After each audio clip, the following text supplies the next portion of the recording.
Say what's cracking, YouTube? It's your boy 16 to life, and I'm back like I'm on a parole violation. Yard down! Yeah, I had to switch up the intro on them, you know. That's how we gonna be rocking from here on out. Anyway, though, before I get into these stories, I dropped a couple songs the other day on my YouTube, man. One is called Tax Time. The other one is called Surrender That Money. Both of those songs is going to be on an upcoming mixtape I got called BNG Volume 1. That's Bandit Niggas Grinding. You know, those songs are not on the one I'm slinging right now. The one I'm slinging right now is called Free Gas, No Charge.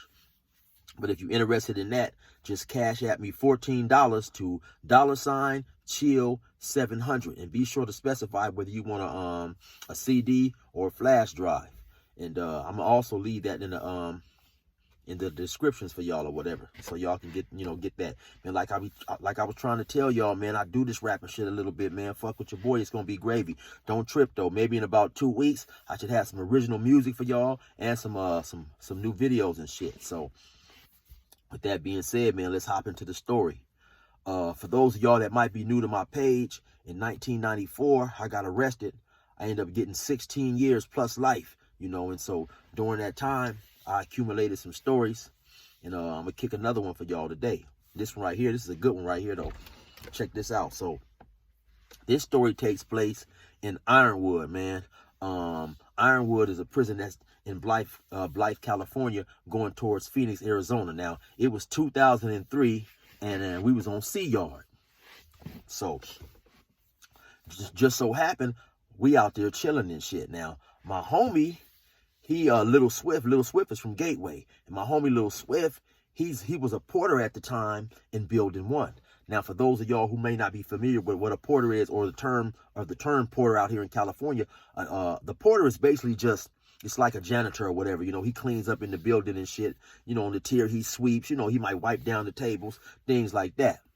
So, also, this particular building, I believe, was Building 1, and just so happened to be the reception building. So basically what that means is when dudes first get to the prison, they're going to bring them in this building, and then they put them in cells or whatever, and then eventually they'll get sent to other buildings and shit. But for right now, they'll throw them in a reception building, and they may stay in there anywhere from maybe 2 days to a week. It all depends on, you know, the available space or whatever. So anyway, like I say, when the brothers come up in there, by my homie being black, you know, he might go to the door and holler at them, see where they from, just not on no gangbang shit, just ask them, hey man, you want me to get a message to some of your homies, depending on where you from, you know, I can go out here and let some of your homies know you here or whatever.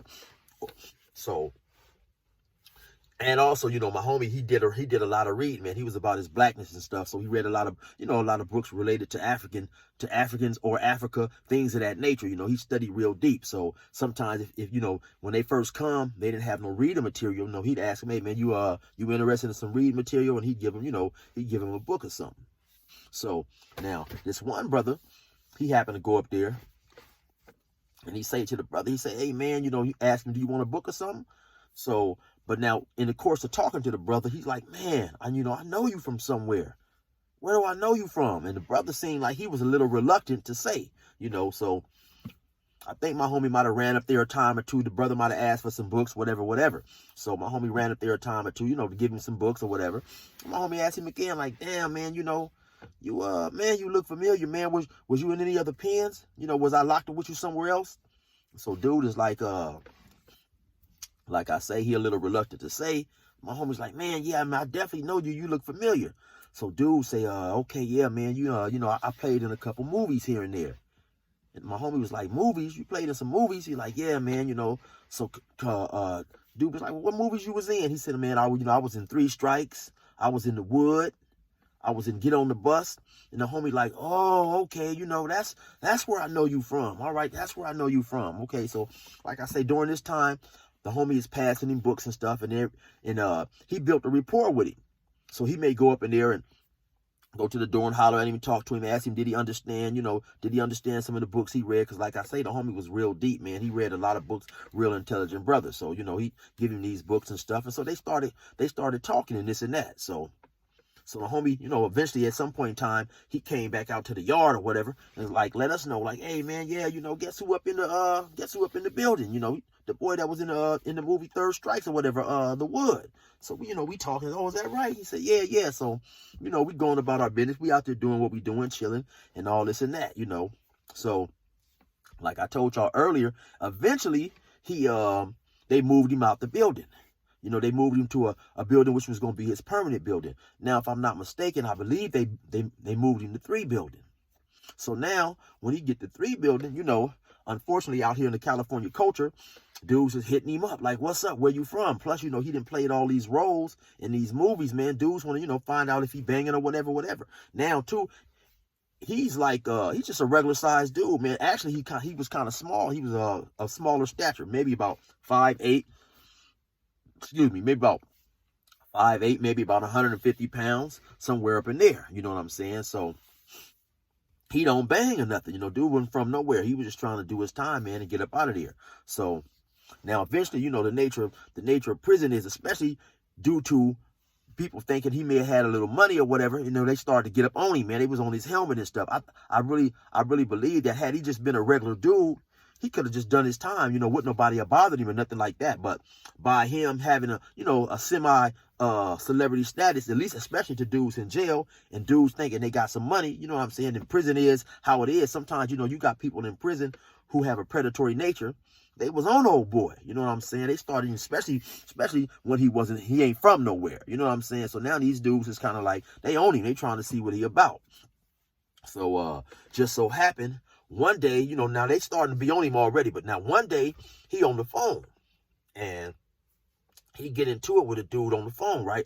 Dude is on him about, getting off the phone or whatever. Now, I'm not 100% sure about this, right? But I believe the dude he got into it with was a blood from Queen Street. You know what I'm saying? So they end up getting into it. The blood fire on him on the phone while you talking on the phone. The blood get off on him like, bam, give me one. So they go to squabbing now. Oh boy, he squabbed back. You know what I'm saying? So, and from what I hear, because I wasn't there, but you know how when people fighting, people eventually they gonna come to the yard and let everybody know, some people in the building, but from what I heard, dude, he held his own in the fight. So, like I said, you can't take me on 100% exact, because this was a while ago, like I say, 2003. But from my recollection, I believe they ended up both getting caught. They was fighting in the middle of the day room, so the police seen them. They pressed the button, yard down, y'all get down. Police come up in there and get them, handcuff them, walk them to the program office. So now Now, how that procedure goes is basically they get over there, it's a simple fist fight.